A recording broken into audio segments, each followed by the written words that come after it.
Soc Enric Senabre i soc veí de Benimaclet i acaba de publicar estos dos llibres, Trencar la llei del silenci, en bromera, i Porno, el que la pantalla no t'explica del sexe, en andana. Jo aquest llibre l'he pensat a partir dels 10 anys, que és l'edat en què hi ha molta probabilitat que el menor hagi entrat en contacte amb el porno d'una manera tangencial o com a mínim hagi sentit parlar o tinga curiositat.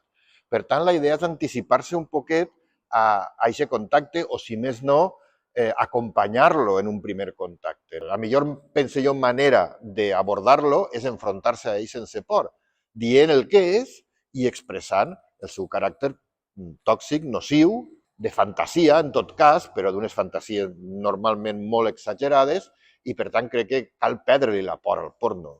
Hem de, en aquest sentit, introduir-lo en un context de poder parlar d'ell amb normalitat, criticar-lo i en tots els sentits.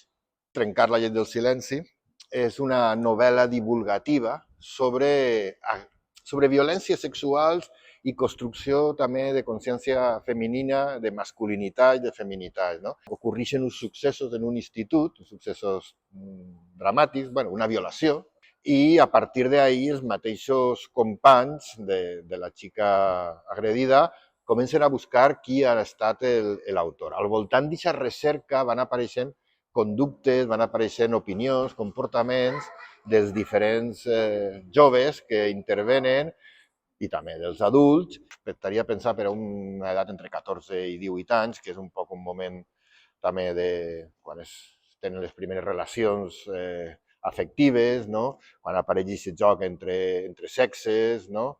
I quan apareixen les primeres preferències sexuals.